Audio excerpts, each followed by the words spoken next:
guys. Welcome to the magical menagerie of Miss Lynn's the Mystic. I am super excited. Tonight we're gonna kind of be doing something a little bit controversial, I guess. Uh, so this is gonna be a two-parter. Because we were sick, I decided to do little bit of a longer piece this week since we missed out on ours last week. So I can't wait to get started with you. Like I said, this is going to be a little bit controversial. I don't want to hurt anyone's feelings, and I really want this to be kind of a learning thing more so than an attack the religious sector thing or the spiritual sector thing. I don't want anyone to feel like I'm picking on them at all. This is mainly just to get information out there so that people understand in a better way, in a more tolerant way. Uh, yeah, it religion and spirituality have kind of been this combative force with each other for a really, really long time. So to me, it's really an important issue to kind of bring awareness to. And you don't have to agree with me. Like, I'm not telling you that I'm right and you're wrong. I'm not telling you anything that you think is the way things are is not okay. I'm definitely not saying that. Everyone is entitled to their opinion, and every opinion is, important. I don't think that there is anybody on earth that knows all the answers. So, not even me. Um, but yeah, it's not something I really want to have arguments over or make anyone feel like they're stupid or like they don't know what they're talking about, because every opinion is completely valid. So, my magical friends, let us begin. Uh, the concept of religion, well, actually, let me give you my disclaimer before we do anything else. Due to the controversial nature of this topic, I want to say that the information that's about to follow is not intended to stir up passionate arguments, nor is it intended to offend anyone's personal beliefs. I think I already said that, but just to be clear, there's my disclaimer. So the concept of religion involves following like a preset, a predetermined system of belief and culture.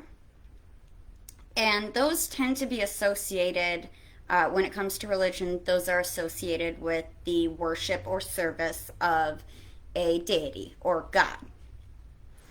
Um, I am not here to tell you one or the other is correct. I am a pagan, so my belief system doesn't involve religion.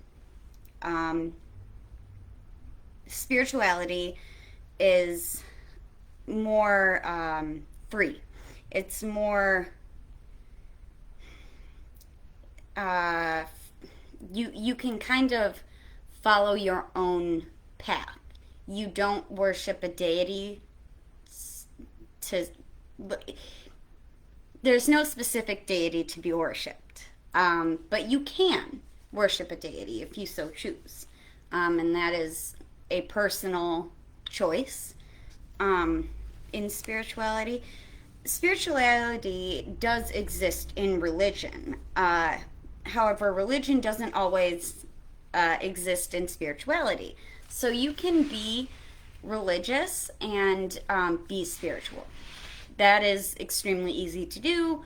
You just practice in a more free way, but you practice the belief of serving or worshiping your god or deity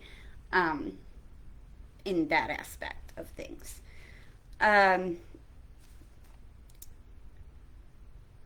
you can be both at the same time and be neither at the same time. So I know that's extremely confusing, but um, like I said, religion does not always exist inside the bounds of spirituality, meaning that most religions have a very rigid structure.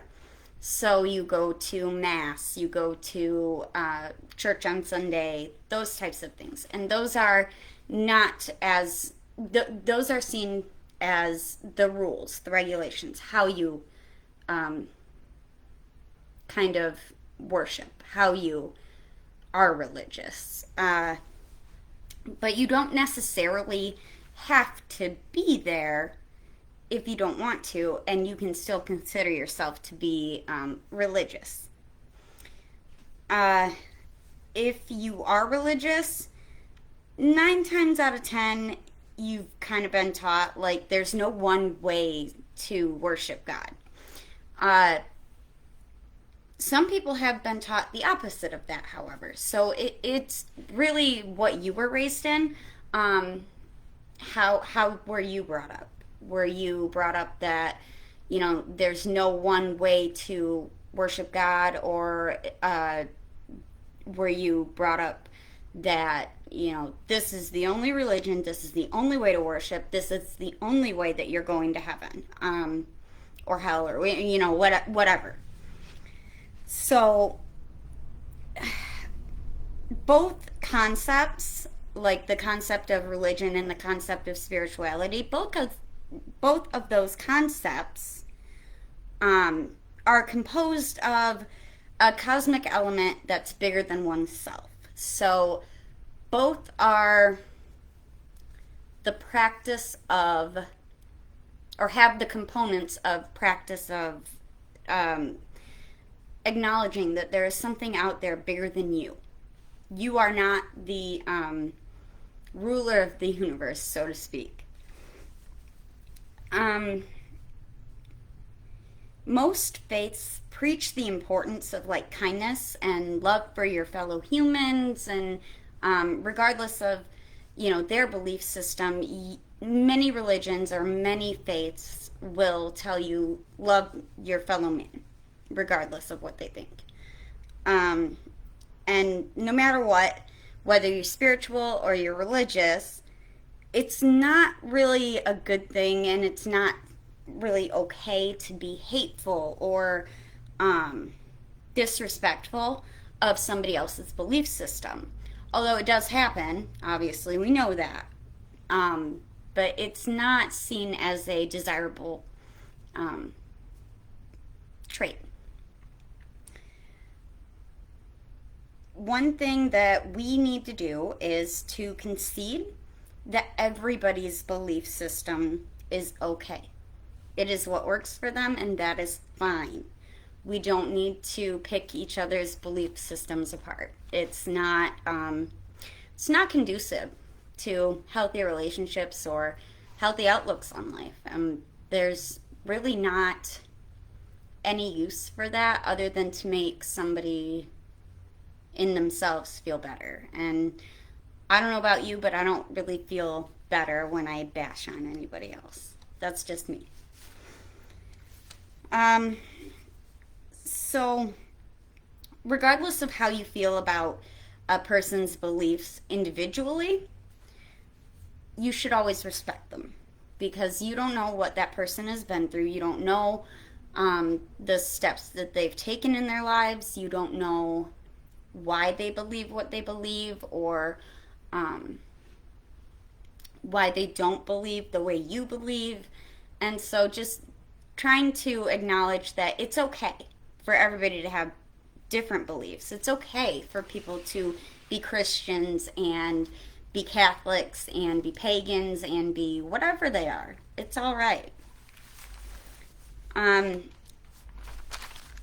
Over the years, many people have helped kind of dilute or water down that authentic, pure religious tradition in a really big way.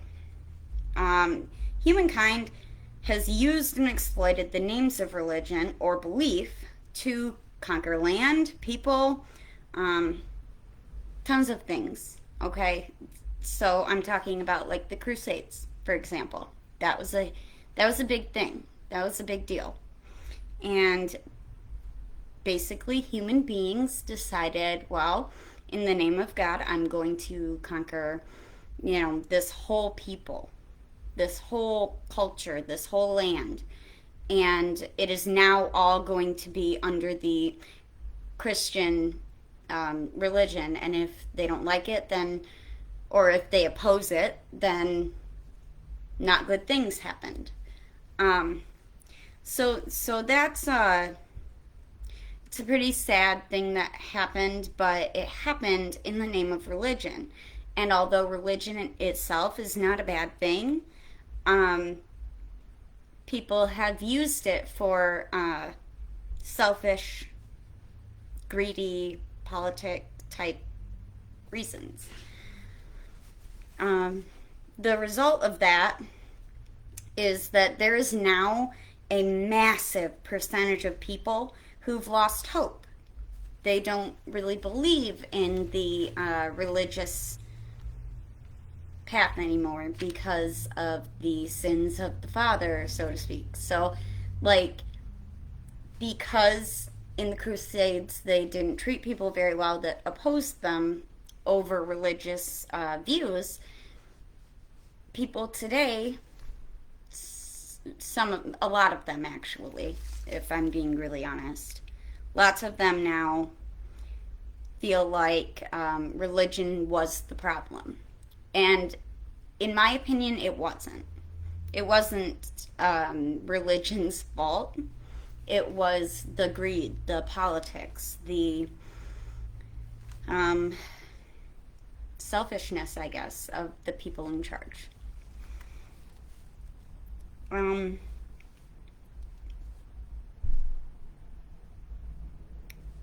People do tend to think now that religion is non existent, whereas spirituality is, and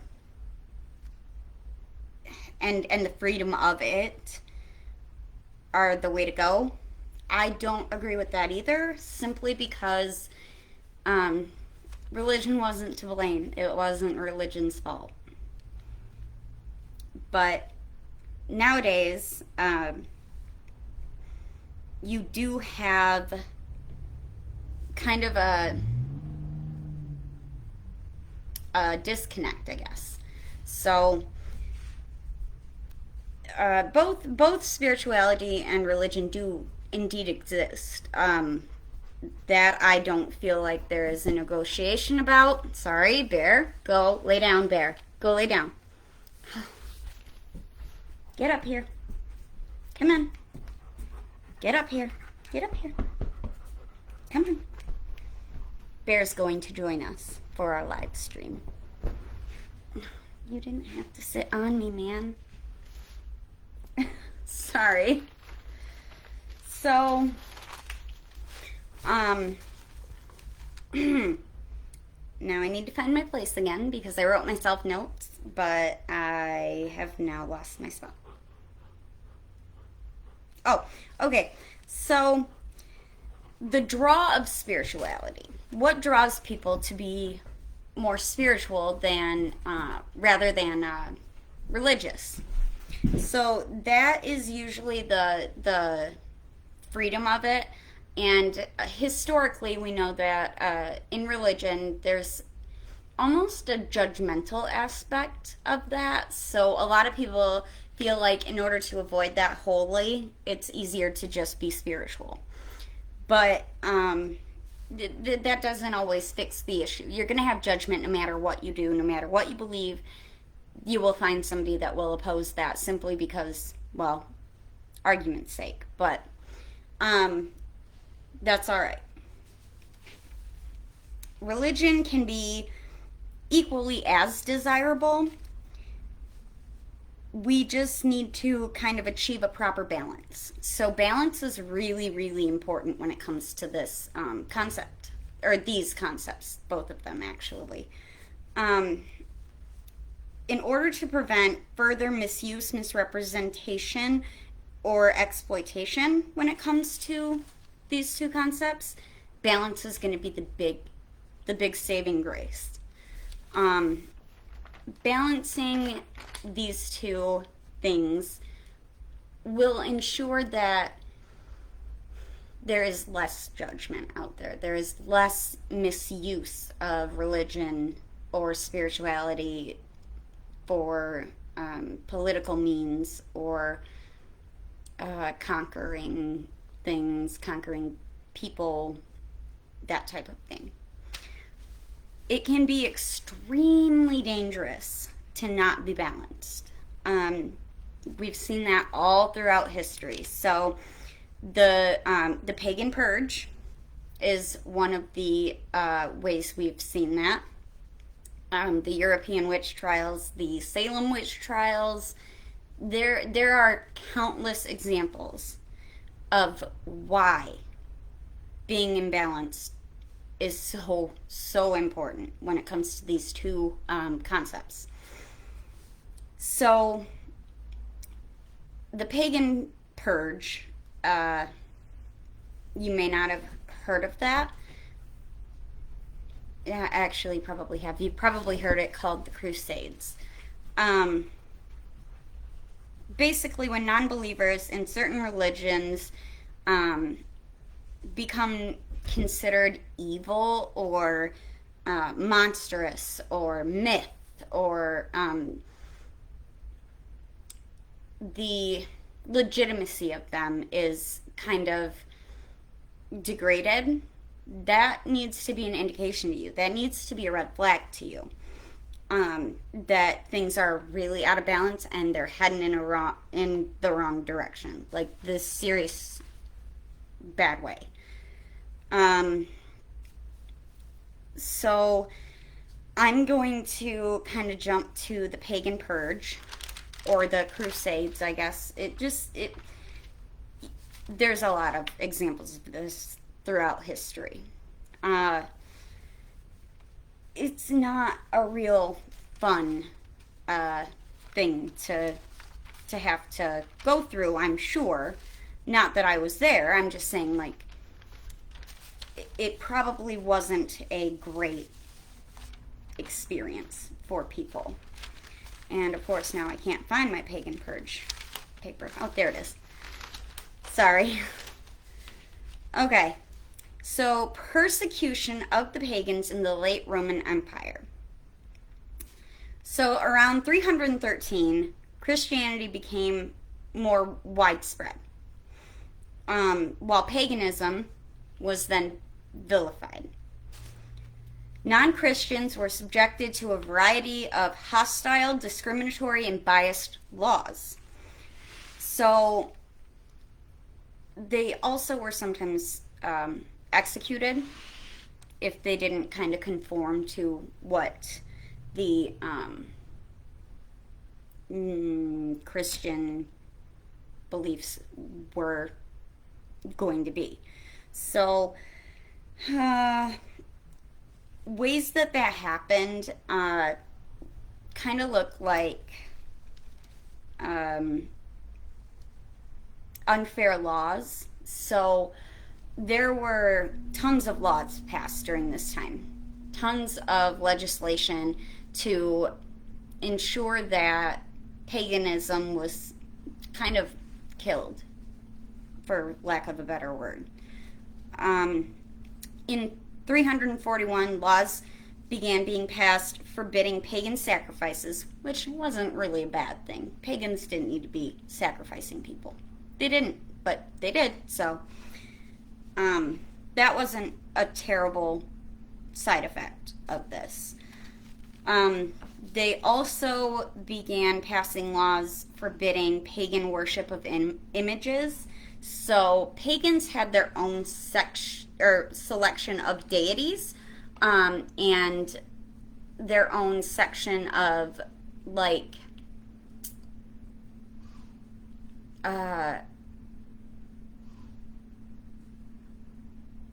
mythological creatures and things like that. So they started outlawing them and the or iconography of them.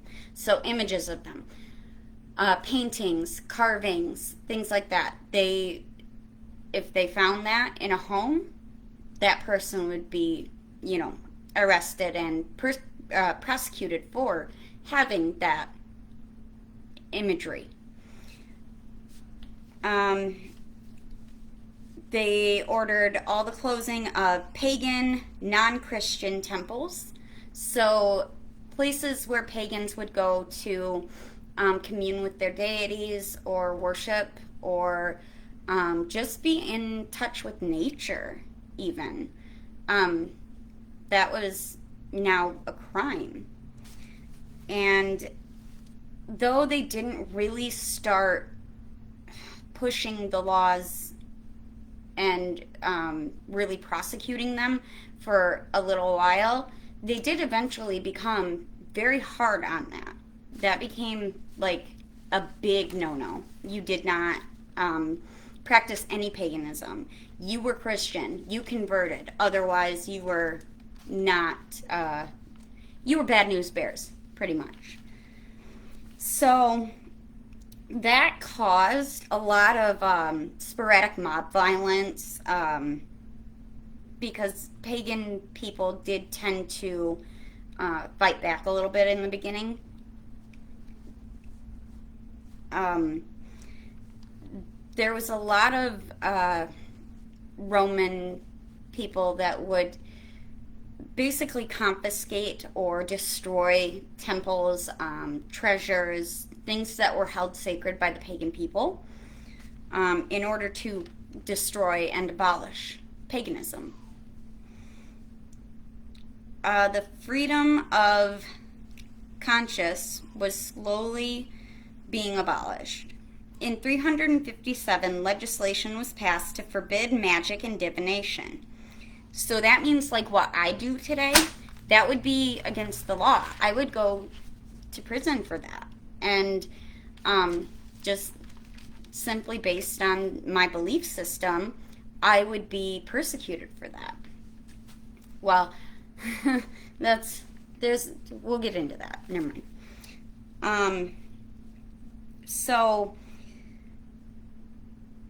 there were a lot of stories that began replacing the old mythology of pagan people with kind of bedtime stories like that scared people. So if pagans say Pan was a god of the earth, pagan people were very appreciative of this god because this god provided a lot of their sustenance, and so they really regarded him highly. And when this started to happen, Pan had kind of been turned into the modern day Satan. So cloven hooves, ram's head, things like that used to be seen as good things in the god of Pan were now seen as devilish or bad or evil.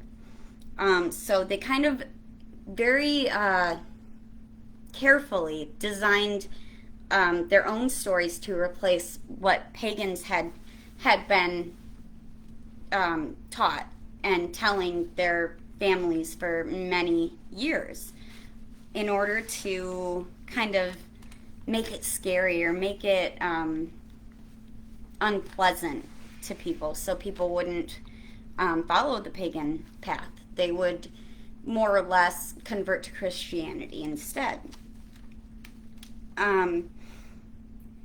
So after destroying and criminalizing paganism and methodically creating the lore to scare people away from paganism, that kind of ensured conversion to the Christian faith. These long observed practices were passed secretly via oral story or oral tradition in order to keep them alive, in order to preserve that knowledge. The people that had been pagan once and were forced to convert kept this alive by telling, secretly telling their families of these true, or in their faith, in their practice, in their spirituality, their truth. So it did preserve that knowledge, although the Christian people were trying really hard to kind of just abolish all of it, wipe it from the face of the earth, because then they don't have to compete with it. They don't have to have a difference of opinion. They are just the one true opinion. So there's like a ton of information on this event and everything surrounding it, and we won't get into it tonight. Maybe I'll do a live later about the pagan purge and the Crusades and all of that. But at this point, we're not going to dive into that. It's a lot. So we'll move on from that for right now.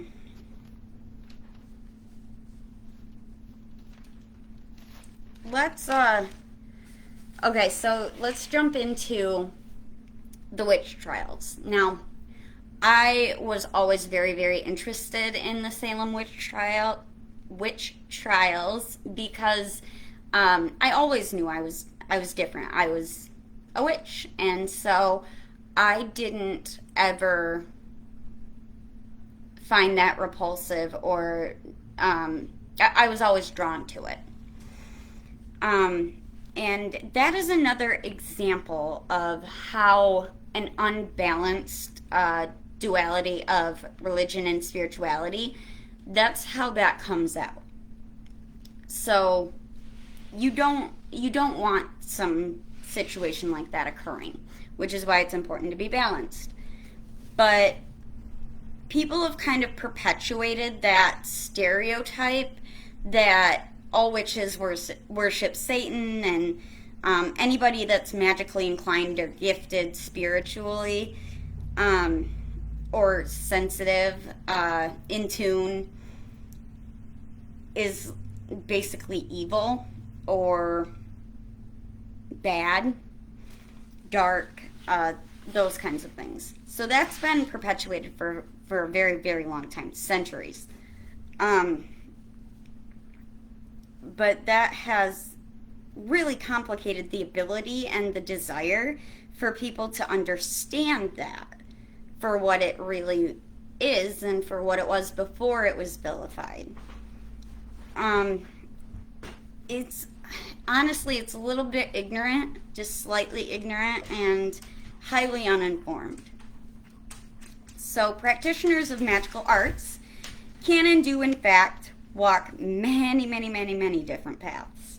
Like, there is no one right path. You can be anything you want to. Pagans like me, in essence, are people that have like a profound connection to nature and see nature as a divine thing. Now, that doesn't mean that nature is my God. That's not what that means.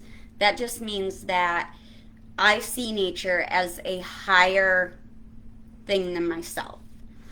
I think that the universe, the cosmic forces, are all part of that natural cycle.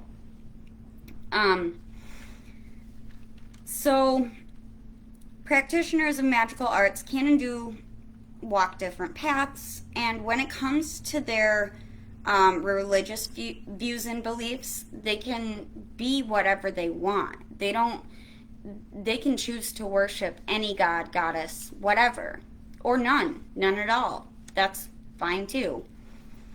Like I said, I'm a pagan, so I have a profound respect and connection with nature and things like that. uh,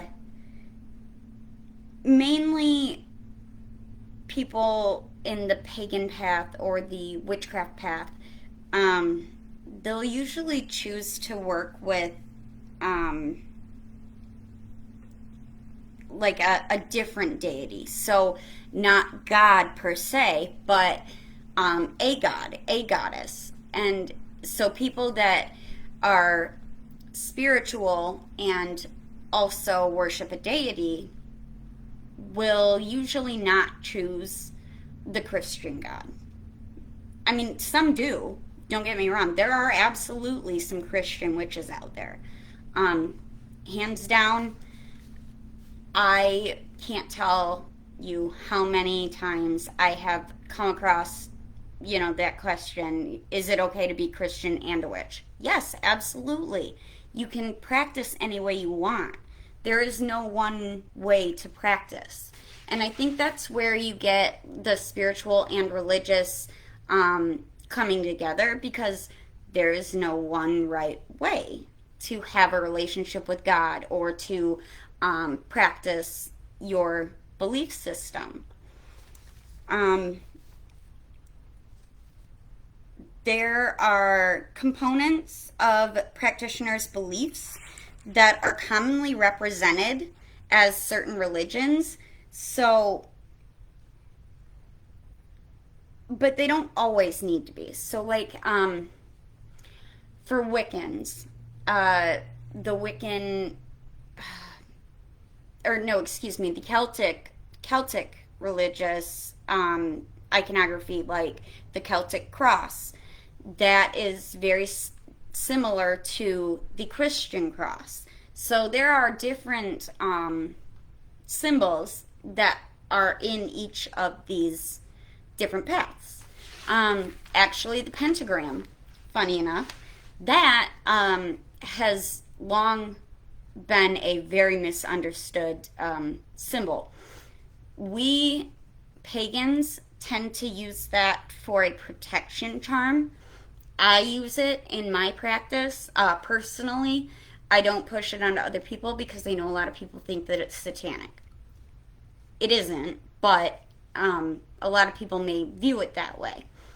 Um, so the pentagram or the uh, five-pointed star is a protection charm in my practice, but it also used to represent protection for the Christian faith.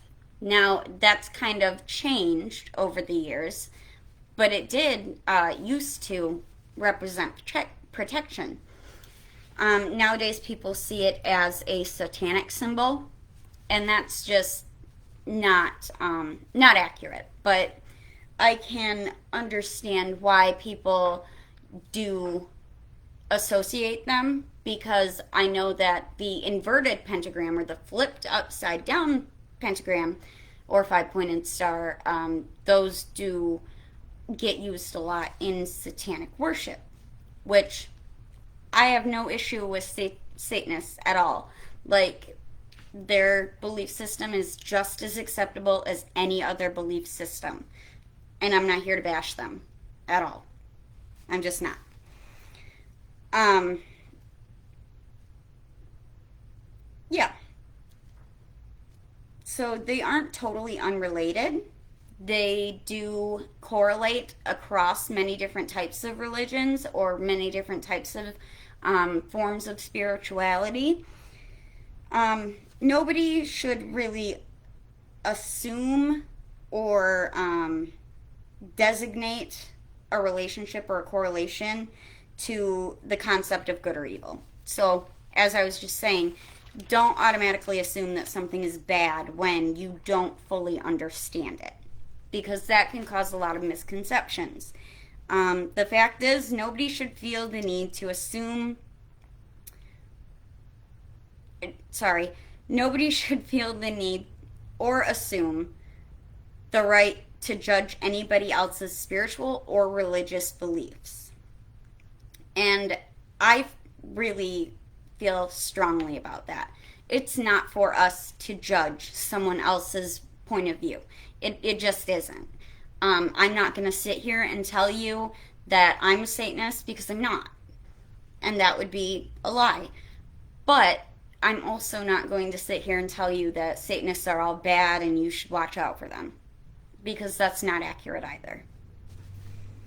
Um, it's a really charged word that I really don't think needs to be charged like that. Like, it just doesn't. Much like during the pagan purge, pagans were this big scary monster, right? Satanists are now that big scary monster, and they're really not. I mean, the Satanic Temple is a holy place, just like, the church is a holy place. And just because you don't, your belief system isn't in line with what theirs is, does not give you the right to say it's good or bad. Just doesn't. Sorry.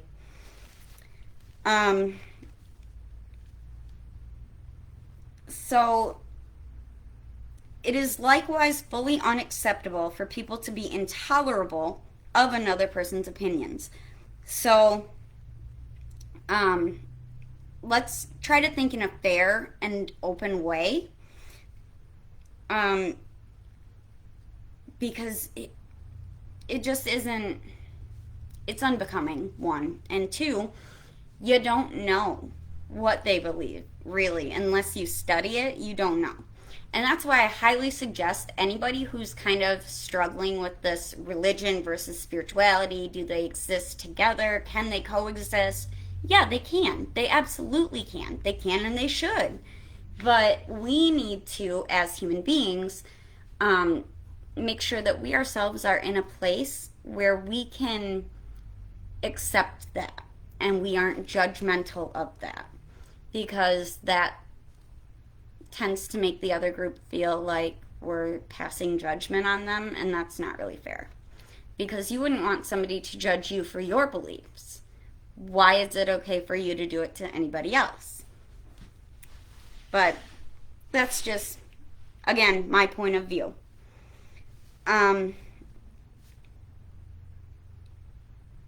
Most of the misconceptions regarding witchcraft and religion, those were actually laid in place centuries ago. So, like, when the first pagans started being pushed out, it really, it was detrimental. And paganism never would have survived had people not secretly passed that oral tradition along. It wouldn't have. It never would have survived. So I'm really glad that it did, because here I am today. And, yeah, the most recognizable in America, the most recognizable event that we can correlate that to would be the Salem witch trials. Now, I won't go off on a tangent about the witch trials because I know, like, everybody has kind of learned that in school. But I did just kind of want to say that it was just not good. It was so not okay. And that was with Puritanism. So Puritanism was it was kind of like Christianity, because they did worship Father God, but, and I put that in air quotes only because everybody calls God something. Everybody does. And for Puritans, it was Father or God. And for Christians, that was also God or Father. So it just, I use the air quotes because it is kind of interchangeable. The term is interchangeable depending on what religion you're talking about. So anyway, a ton of things came out of the witch trials, as do things from all sorts of different tragic events through history, right? So we learn, we grow, and then we kind of look back and we're like, ooh, that was really not a great idea. That was really not a pleasant event, right? So,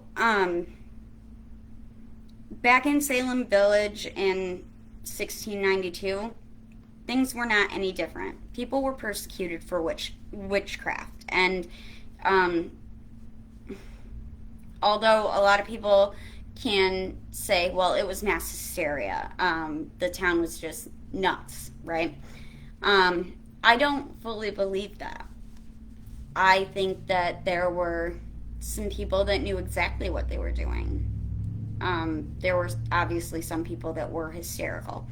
But when you start a colony in a place that's already inhabited by Native Americans, then it it correlates, right? So the people of Salem Village or any colony at that point in time saw the Native Americans as devils, savages, things like that.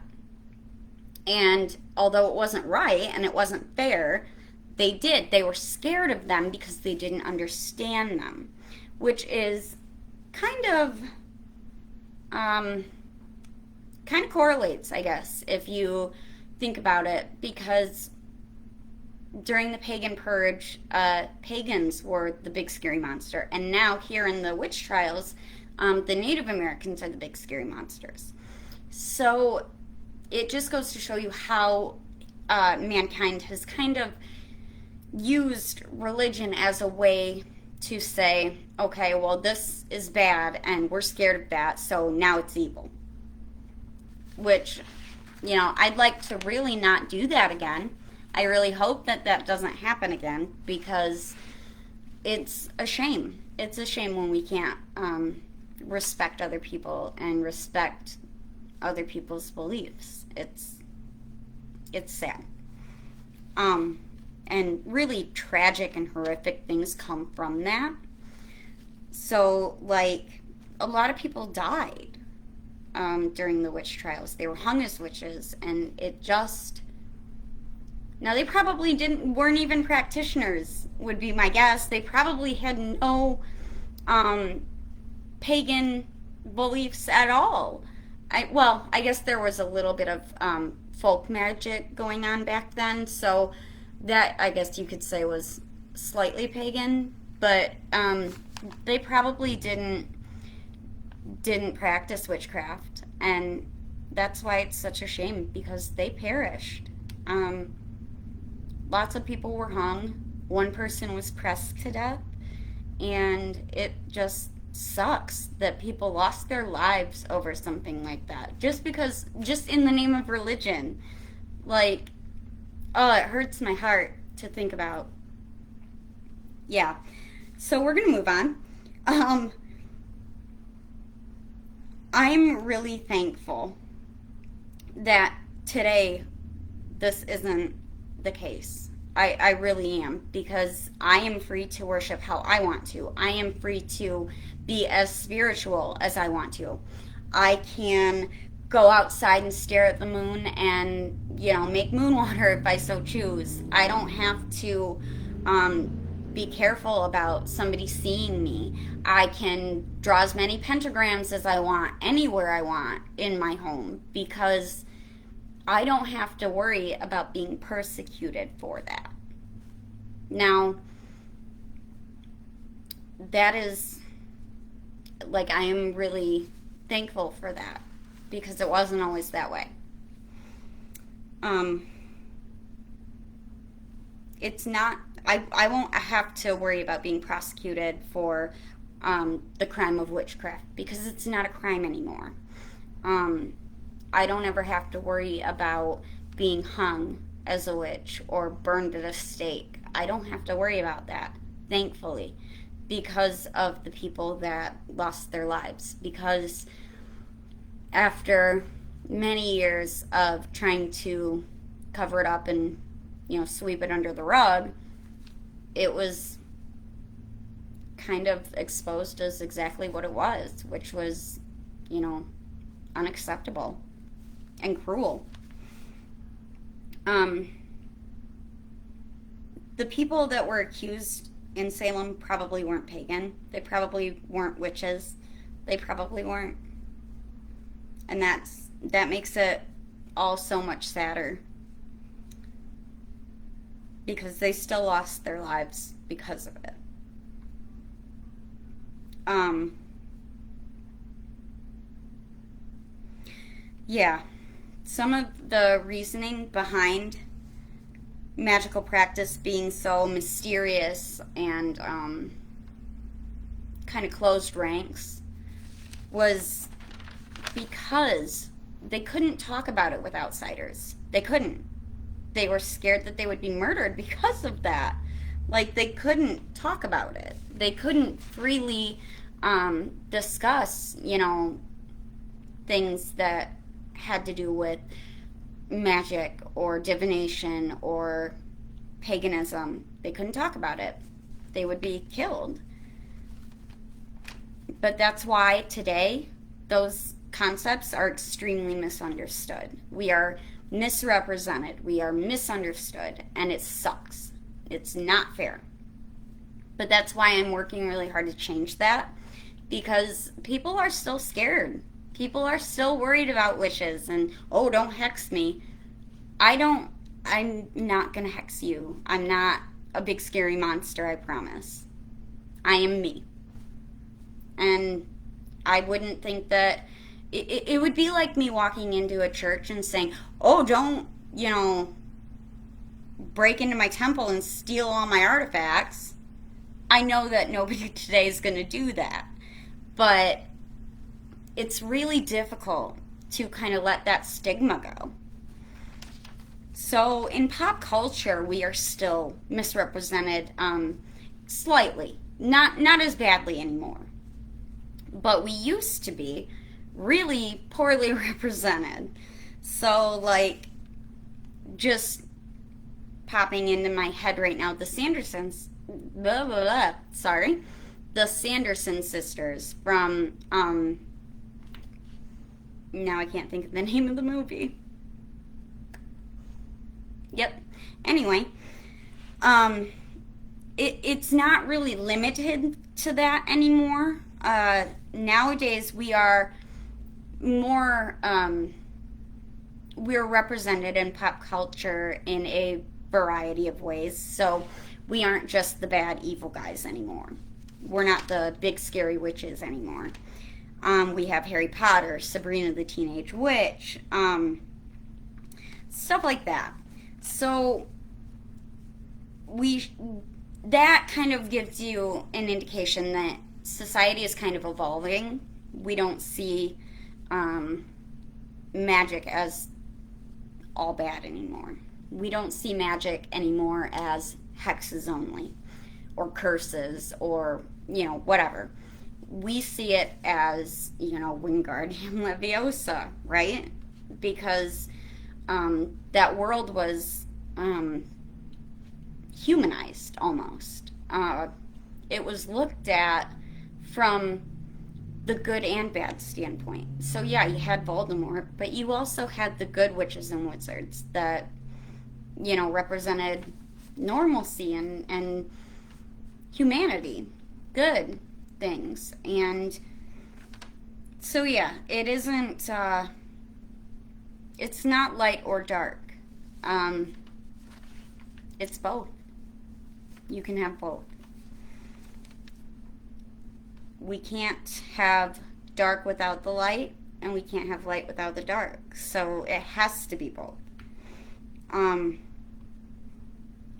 Good and bad cannot exist without each other. So yeah, that is basically where I'm going to leave it for tonight, because we're already 50 minutes in, and that's kind of excessive.